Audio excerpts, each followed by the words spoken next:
Hello everyone, this is Preet Kamal and today we will be discussing about the subject details of computer networks and जैसे कि हम पिछले lecture में discuss कर रहे थे about the network trouble shooting techniques तो उसमें हम लोगों ने डिस्कस किया कि नेटवर्क ट्रबल शूटिंग क्या होती है, किस तरह से वर्क करती है और उसके बेसिक्स क्या हैं। आज हम डिस्कस करेंगे उसके डिफरेंट टूल्स के बारे में, राइट। तो सबसे पहले नेटवर्क ट्रबल शूटिंग क्या है? It is a collective measure and processes जो जिसको हम यूज़ करते हैं to identify diagnose and resolve the problems issues within the computer network. उसको सॉल्व करने के लिए हम लोग यूज़ करते हैं। एक सिस्टमेटिक प्रोसेस है जिसके साथ हम नॉर्मल नेटवर्क ऑपरेशंस जो हैं विद इन द नेटवर्क उनको रीस्टोर कर सकते हैं अगर कोई बाय चांस कोई प्रॉब्लम आ जाती है तो। और it is primary done by the network engineers करते हैं ये काम, या एडमिनिस्ट्रेटर्स करते हैं। रिपेयरिंग का काम हो सकता है ताकि जो नेटवर्क ऑप्टिमाइजेशन है उसको बढ़ाया जा सके और नेटवर्क के अगर कोई प्रॉब्लम आ रही है उसके अंदर तो उसको रिकवर किया जा सके, एक अच्छा नेटवर्क इस्टेब्लिश किया जा सके और एंड टू एंड नोड्स या डिवाइसेस जो भी कनेक्टेड हैं उनमें वहाँ पे प्रॉपर जो इंटरनेट कनेक्शन है वो हमें मिल सके, उस चीज़ के लिए हम लोग इसे यूज़ करते हैं। ये जैसे कि हम पिछले लेक्चर में इन चीज़ों के बारे में डिस्कस कर चुके हैं कि some of the processes within network troubleshooting include but are not limited to finding and resolving problems configuring a router या installing cables या फिर वाईफाई devices या firmware devices या removing viruses या adding configuring and reinstalling the network printer, right. सिर्फ यही चीज़ें नहीं होती हैं, इनके अलावा भी नेटवर्क ट्रबल शूटिंग के अंदर कुछ ऑटोमेटेड कुछ मैनुअल टास्क भी हो सकते हैं, ऑटोमेटेड टूल्स भी हम इसमें यूज़ कर सकते हैं, नेटवर्क मैनेजमेंट भी हो सकती है इसके अंदर, हार्डवेयर ट्रबल शूटिंग भी हो सकती है, सॉफ्टवेयर ट्रबल शूटिंग भी हो सकती है। किसी भी तरीके से नेटवर्क के अंदर कोई भी तरह की प्रॉब्लम है उसे हम सॉल्व करने के लिए नेटवर्क ट्रबल शूटिंग जो है उसको यूज़ करते हैं। तो नेटवर्क यूटिलिटीज़ क्या होती हैं कि किन चीज़ों को सॉफ्टवेयर में अगर कोई भी, जैसे हमने लास्ट लेक्चर में डिस्कस किया कि हार्डवेयर के टाइम पे अगर कोई भी प्रॉब्लम आती है तो हमें किस तरह से उसके बारे में सोचना चाहिए, टूल्स कौन कौन से यूज़ करने चाहिए। जैसे कि हम स्क्रू ड्राइवर्स यूज़ करते हैं, वोल्ट मीटर्स यूज़ करते हैं, स्पेक्ट्रम एनालाइजर्स वगैरह यूज़ करते हैं, तो वो सारी चीज़ें हम लोग यूज़ कर सकते हैं। बट अगर सॉफ्टवेयर टाइम पे कोई भी इश्यूज़ आते हैं या इश्यूज़ ना आए उस चीज़ के लिए हम कौन कौन सी चीज़ें यूटिलाइज़ कर सकते हैं, नेटवर्क यूटिलिटीज़ के अंदर वो चीज़ आती है। नेटवर्क यूटिलिटी का मतलब है it provides a variety of tools that can be use related to computer network information gathering and analysis. Gathering और एनालिसिस के लिए, कंप्यूटर नेटवर्क इन्फॉर्मेशन को गैदर करने के लिए और उनको एनालिसिस करने के लिए बहुत सारे टूल्स हम लोग यूज़ करते हैं, वो नेटवर्क यूटिलिटी से हमें मिलते हैं। और नेटवर्क यूटिलिटी क्या करती है? It shows the information about each of the network connections. Basically network utility functions जो हैं वो कौन सा फंक्शन परफॉर्म करते हैं कि ये हमें बताते हैं नेटवर्क कनेक्शंस के बारे में, including the MAC address, the IP address, speed, status, data packets कितने सेंड हुए, कितने रिसीव हुए, ट्रांसमिशन एरर्स कोई हैं तो नहीं, कोई कोलिजन्स तो नहीं है। मतलब नेटवर्क के बारे में जितनी भी इंफॉर्मेशन रिक्वायर्ड है वो सारी हमें नेटवर्क यूटिलिटी टूल्स के थ्रू ही मिलती है, राइट। इसके एग्जांपल्स हैं कि जैसे चेक योर नेटवर्क कनेक्शन, अगर आपने चेक करना हो, रूटिंग टेबल चेक करना है, स्टैटिस्टिक्स चेक करने हैं, टेस्ट करना है कि वेदर आपका कंप्यूटर दूसरे कंप्यूटर के साथ कंटैक्ट कर सकता है या नहीं कर सकता है, अपना डीएनएस सर्वर चेक करना है, ट्रैफिक जो ट्रैफिक नेटवर्क ट्रैफिक है उसके पाथ्स को ट्रेस करना है या चेक करना है फॉर ओपन टीसीपी पोर्ट्स, कौन कौन से पोर्ट्स ओपन है, कहाँ पे आप अपना डेटा सेंड कर सकते हो, कहाँ पे नहीं कर सकते हो। ये सारी चीज़ें आपको कंप्यूटर खुद ही बताता है, आपका पीसी खुद ही बताता है, लेकिन उसके लिए उसके अंदर कुछ नेटवर्क यूटिलिटी टूल्स होने चाहिए that you have to check, और ये चीज़ हमें नेटवर्क यूटिलिटी टूल्स प्रोवाइड करते हैं ताकि हम ये सारी इंफॉर्मेशंस अपने पीसी से ही कलेक्ट कर सकें, राइट। तो सबसे पहले जो हमारा टूल है network utility tool, that is IP config. IP का मतलब हम लोग जानते हैं, कन्फिग का मतलब कन्फिगर, ठीक है। कई बार इसको कैपिटल लेटर्स में लिखा जाता है, कई बार स्मॉल लेटर्स में लिखा जाता है। ये एक कमांड लाइन टूल है जिसे हम यूज़ करते हैं नेटवर्क कनेक्शंस को कंट्रोल करने के लिए। Windows NT, Windows 2000, Windows XP machines के अंदर इस कमांड लाइन टूल को यूज़ किया जाता है to control the network connections. Basically ipconfig क्या करता है, ये जितने भी current TCP IP network configuration values होती हैं उन्हें शो करता है। जो डीएचसीपी प्रोटोकॉल है आपका, डायनेमिक होस्ट कॉन्फ़िगरेशन प्रोटोकॉल या डोमेन नेम सिस्टम सेटिंग्स का जो प्रोटोकॉल होता है उसे चेक करने के लिए, उसे रिफ्रेश करने के लिए इसे यूज़ किया जाता है, राइट। और ये आपको करंट इन्फॉर्मेशन आपके नेटवर्क के बारे में बताता है। आपके नेटवर्क का आईपी एड्रेस क्या है, राउटर का आईपी एड्रेस क्या है, सिंटेक्स जो हम लोग यूज़ करते हैं IP config slash the parameter name. That means कि आप क्या चीज़ चेक करना चाहते हो अपने प्रोटोकॉल के अंदर उस कॉन्फ़िगरेशन में, तो उसके बारे में आपको आईपी कॉन्फ़िग जो है वो बताता है। आईपी की कॉन्फ़िगरेशन, आईपी एड्रेस यानी कि इंटरनेट प्रोटोकॉल एड्रेस की कॉन्फ़िगरेशन, उसका एड्रेस क्या है, सिस्टम का एड्रेस क्या है, रूटर का एड्रेस क्या है, किस तरह से आप उसको यूज़ कर सकते हो, कहाँ कहाँ पे वो कनेक्टेड है, उसके उसमें प्रोटोकॉल कौन सा यूज़ हो रहा है, every information. For example IP config slash all अगर हम ऐसे ही लिख देंगे तो it will display the entire TCP IP configuration of the available network adapter. जितने भी नेटवर्क अडाप्टर्स अवेलेबल होंगे उनकी कॉन्फ़िगरेशन, और ये लिखनी कहाँ पे है, कमांड लाइन के अंदर, कमांड प्रॉम्प्ट में, जैसे हम लोग लिखते हैं यहाँ पे कि आप देख सकते हो आईपी कॉन्फ़िग कमांड प्रॉम्प्ट हमने ओपन किया तो वहाँ पे ईथरनेट एड्रेस जो भी कुछ लिखा हुआ है कि मीडिया अभी डिसकनेक्टेड है, डोमेन नेम अभी हमें नहीं पता है, डोमेन डॉट नेम है। तो फिर उसके बारे में जब कनेक्शन एस्टैब्लिश होगा तो यहाँ पे यू कैन सी है कि लिंक लोकल IPv6 एड्रेस, वो आपको IPv6 अगर आपने कनेक्ट किया या IPv4 कनेक्ट किया है तो उसका एड्रेस आपको बता देगा। IPv4 का address it will tell you. Subnet mask क्या है, 3 बार 255 1 बार 0 है सबनेट मास्क में, that means class C address हम लोग यूज़ कर रहे हैं, या 192 से स्टार्ट कर रहे हैं तो क्लास सी एड्रेस यूज़ कर रहे हैं। डिफ़ॉल्ट गेटवे क्या है, गेटवे का नंबर क्या है, .1.1 यूज़ कर रहे हैं। Whatever you are using, जो भी आप वायरलेस वाईफाई अडेप्टर यूज़ कर रहे हो उसका एड्रेस क्या है, आपके पीसी का एड्रेस क्या है, IPv6 का लोकल लिंक लोकल एड्रेस क्या है, IPv4 का एड्रेस क्या है, every information you will be provided with the help of IP config, right. और अगर हमने लिखा आईपी कॉन्फ़िग स्लैश ऑल, तो अगर हम कंप्लीट इन्फॉर्मेशन जानना चाहते हैं तो उसकी डिस्क्रिप्शन, उसका physical address, physical means MAC address, ठीक है, यहाँ पे आप देख सकते हो उसकी डिस्क्रिप्शन कि कौन सा अडाप्टर आपने यूज़ किया हुआ है, कॉलकॉम अडाप्टर है, वायरलेस अडाप्टर है, फिजिकल एड्रेस मतलब उसका मैक एड्रेस क्या है, ये हमें पता है मैक एड्रेस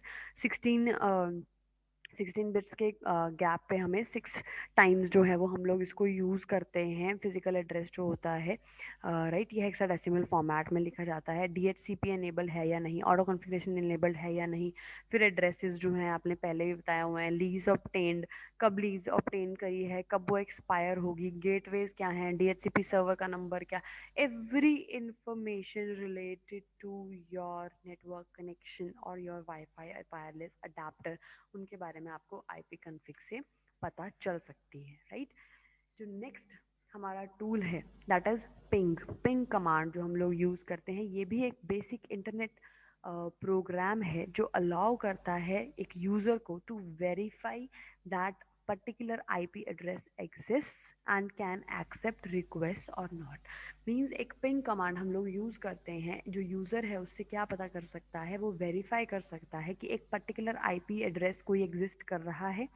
या नहीं कर रहा है, या वो रिक्वेस्ट को एक्सेप्ट कर सकता है या नहीं कर सकता है। ये डायग्नोस्टिकली हम इसको यूज़ करते हैं उसको इंश्योर करने के लिए कि एक host computer the user is trying to reach is actually operating, कि जिस कंप्यूटर के साथ आप इंटरेक्शन करना चाहते हो, जिसे आप डाटा डेटा सेंड करना चाहते हो या रिसीव करना चाहते हो, कोई भी सिग्नल्स जिस पर्टिकुलर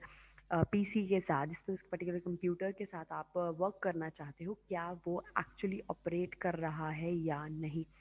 वो वर्क करता है। पिंग जो है it works by sending ICMP message जो है वो सेंड करता है, इंटरनेट कंट्रोल मैसेज प्रोटोकॉल। इस प्रोटोकॉल के थ्रू ये मैसेज सेंड करता है echo request to a specified interface on the network. एक स्पेसिफाइड इंटरफेस जो है वो कनेक्ट करता है, वो बनाता है एक नेटवर्क के ऊपर, इको रिक्वेस्ट सेंड करता है और रिप्लाई के लिए वेट करता है। अगर रिप्लाई आता है it can be use for troubleshooting the test connectivity and determine the response time. अगर जिसको इसने स्पेशल इंटरफेस के लिए स्पेसिफाइड इंटरफेस बना के जिसको रिक्वेस्ट सेंड करी है उसकी रिप्लाई की वेट करता है, अगर रिप्लाई वापस आता है तो दैट मीन्स वो सिस्टम वर्क कर रहा है। तो इससे हमें ये भी पता चल जाता है कि टेस्ट कनेक्टिविटी टेस्ट हो जाता है कि कनेक्टिविटी है या नहीं है, and along with that will determine the response time, कितने टाइम में रिस्पॉन्स आ रहा है, दैट मीन्स ट्रैफिक कितना है आपके सिग्नल, आपके जो नेटवर्क है उसके अंदर कितना ट्रैफिक है, उस चीज़ को भी ये चेक कर सकता है। Then it allows you to send a signal to another device. It जो पिंग कमांड है उससे आप जब कनेक्टिविटी टेस्ट कर लेते हो, रिस्पॉन्स टाइम टेस्ट कर लेते हो, तो ये आपको अलाउ करता है कि आप दूसरे डिवाइस को सिग्नल सेंड कर सको। If a device is active it will send you a reply back, right. तो इसमें सबनेट जो यूज़ करते हैं आईसीएमपी में, वो इको रिक्वेस्ट और इको रिस्पॉन्स होता है। पहले रिक्वेस्ट की जाती है, फिर रिस्पॉन्स की वेट की जाती है, राइट। एज अ वर्ब अगर हम यूज़ करें तो पिंग का मतलब है to get the attention of, कि किसी चीज़ की अटेंशन सीख करना, राइट, और to check the presence of, या किसी दूसरे की प्रेजेंस को चेक करना, of another party. Another party mean किसी और यूज़र की या किसी और पीसी के बारे में अगर हम बात कर रहे हैं, राइट। तो द कंप्यूटर एक्रोनिम जो इसके लिए हम यूज़ करते हैं, पिंग का मतलब क्या है, पैकेट इंटरनेट या इंटरनेटवर्क ग्रोपर। तो इसका मतलब ये होता है packet internet ping, PING, packet internet, और इंटरनेटवर्क ग्रोपर, IN का मतलब है इंटरनेट या internetwork. P is stands for packet and G for gropper, and it was contrived to match the submarine's term for the sound of a returned sonar pulse, right. तो submarines में generally इसको use करते थे, send करने के लिए ping command को use किया जाता था, right? Then to find the dot address for a given domain, Windows users go to command prompt screen पे जाते हैं, right? तो enter करो अगर ping जो भी आपका नंबर है .x.y is a second level domain, like इसको हम लोग चेक कर सकते हैं पिंग कमांड में जाके। अगर आप किसी का एड्रेस लिखते हो, एंटर करते हो पिंग से, तो वो बता सकता है कि वो एक्टिव कनेक्शन में है या नहीं है। लाइक .com जैसे हम लिखते हैं, तो वैसे ही हम पिंग कमांड को यहाँ पे यूज़ कर सकते हैं, राइट। अब पिंग के ऑप्शंस हैं। जब आप पिंग कमांड डालते हो तो इसके अंदर डिफरेंट डिफरेंट ऑप्शंस आते हैं कि अगर आप पिंग -t लिखोगे वहाँ पे, या -t लिखोगे, तो it ping the specified host until stopped. To see the statistics continue type control break, to stop control C, right. तो यहाँ पे क्या है, स्पेसिफाइड होस्ट को पिंग करने के लिए जो -t कमांड है इसको यूज़ किया जाता है। Then -a command है resolve the addresses to host names. Then -n count number of echo requests कितनी send हो चुकी हैं. Then -l is for the buffer size. -f is for the fragment flag. Then time to live, type of service. ये सारी चीज़ें जितनी भी यहाँ पे लिखी हैं, everything could be known with the help of this ping command, right. अगर पिंग को हम आईपी एड्रेस के साथ यूज़ करते हैं तो यहाँ से हमें पता चल सकता है कि कितनी number of bytes of data जो है वो ट्रांसमिट हुआ है, कितने टाइम में ट्रांसमिट हुआ है, कितना टाइम टू लिव है, कितने पैकेट सेंड हुए हैं एक पर्टिकुलर होस्ट को,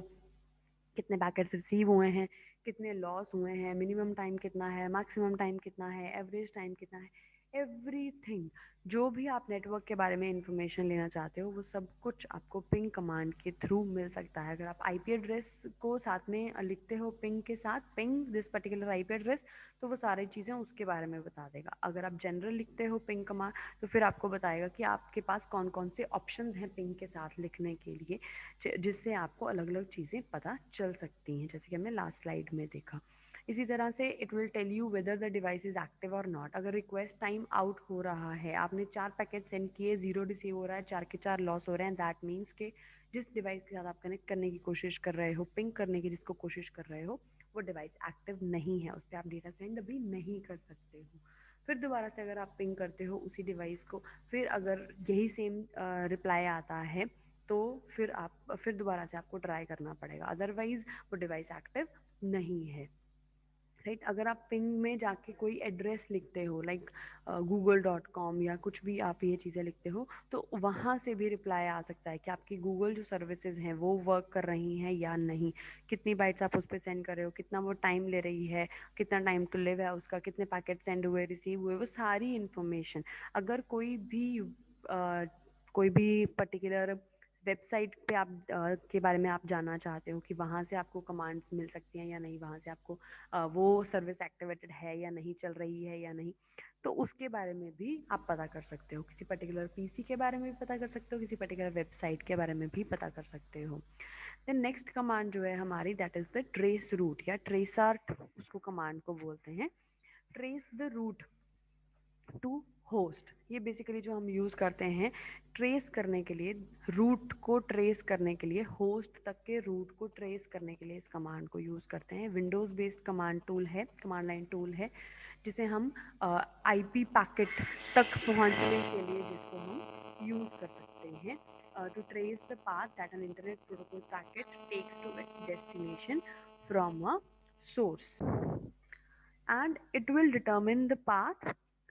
टेकन टू अ डेस्टिनेशन। कि जो ट्रेस रूट है, मतलब इसका बेसिक मतलब है trace the route to host, trace करना होस्ट तक पहुंचने के लिए कौन सा रूट फॉलो किया जा रहा है, उस पाथ को ट्रेस करना जो आईपी पैकेट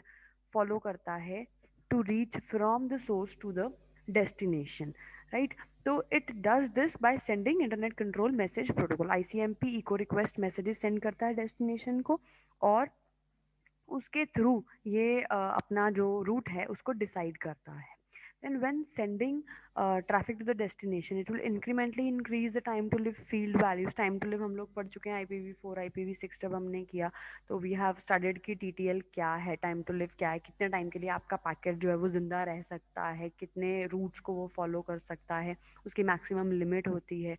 राइट। तो इंक्रीमेंटली ये इंक्रीज करेगा जब भी ट्रैफिक सेंड होगा डेस्टिनेशन की तरफ, तो ये क्या करेगा, इंक्रीज करेगा time to live field values को to aid in finding the path taken to the destination address, कि डेस्टिनेशन एड्रेस तक पहुंचने के लिए कितना पाथ, कौन सा पाथ वो फॉलो कर रहा है, और इस तरह से इस प्रोसेस को हम लोग कैरी कर सकते हैं, राइट। देन देखो जैसे यहाँ पे है रेस रूट में वो क्या चीज़ बता रहा है, -d, माइनस डी का मतलब क्या है, do not resolve the addresses to host name, तो उनके साथ उनको मैच नहीं करेगा। -h का मतलब मैक्सिमम होप्स, कितनी मैक्सिमम होप्स है to search for the target, target को सर्च करने के लिए कितनी नंबर ऑफ, कितने मैक्सिमम ट्राइज कर सकता है आपका सिस्टम, राइट। -j का मतलब है, माइनस माइनस का मतलब है यहाँ पे hyphen, hyphen j means host list, तो loose source route along the host list, तो IPv4 में इस चीज़ की ज़रूरत पड़ती है कि अगर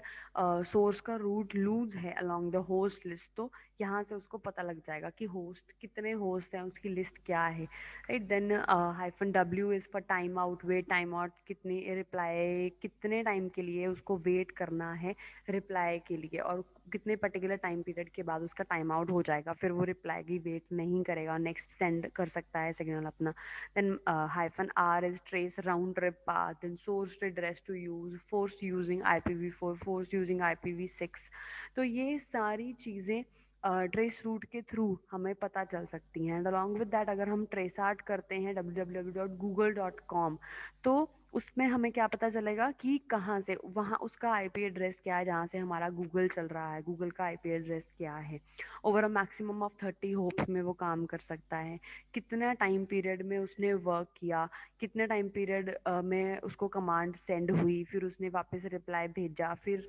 कहीं कई बार नहीं रिक्वेस्ट उसने एक्सेप्ट की, तो उसने ट्रेस किया वो सारी चीज़ें from the route to, from the source to the destination, everything, कितने नंबर ऑफ होप्स यूज़ किए, कितना टाइम लगा, कितना टाइम में वो अपनी डेस्टिनेशन पे पहुंचा, बीच में कौन से पैकेट्स लॉस हुए, every information we can get with the help of this trace art, right. So this was all about the today's lecture about the commands that are the network utility commands that we use in the network troubleshooting tools, that is your ipconfig, ifconfig भी ipconfig की तरह ही use करते हैं हम, उसी तरीके से use होता है, कुछ ज़्यादा डिफरेंस नहीं है दोनों के अंदर। ipconfig, ifconfig, ping, traceart, तो ये सारी कमांड्स जो हैं ये सारी हमारी नेटवर्क ट्रबल शूटिंग टूल्स के अंदर आती हैं, और इसको हम लोग यूज़ करते हैं यूटिलिटीज़ के लिए, नेटवर्क के बारे में इंफॉर्मेशन गैदर करने के लिए, और उसके बारे में एवरीथिंग पता करने के लिए कि हमारा जो नेटवर्क है, एक नेटवर्क वो दूसरे नेटवर्क से कब तक कनेक्ट हो सकता है, क्या दूसरे होस्ट के साथ वो कनेक्ट हो सकता है या नहीं हो सकता है, अगर नहीं हो सकता है तो क्यों नहीं हो सकता, और अगर हो सकता है तो किस तरह से हमें उसे कनेक्ट करना है, कितने पैकेट सेंड हुए, कितने रिसीव हुए, टाइम आउट हुआ या टाइम पे वर्क हो रहा है, everything happens and we come to know about those things about the network with the help of our these network utility tools, right? So I wish this is all clear to you. If still there will be any doubts, I will be taking them in the live sessions. Till then, take care and bye bye.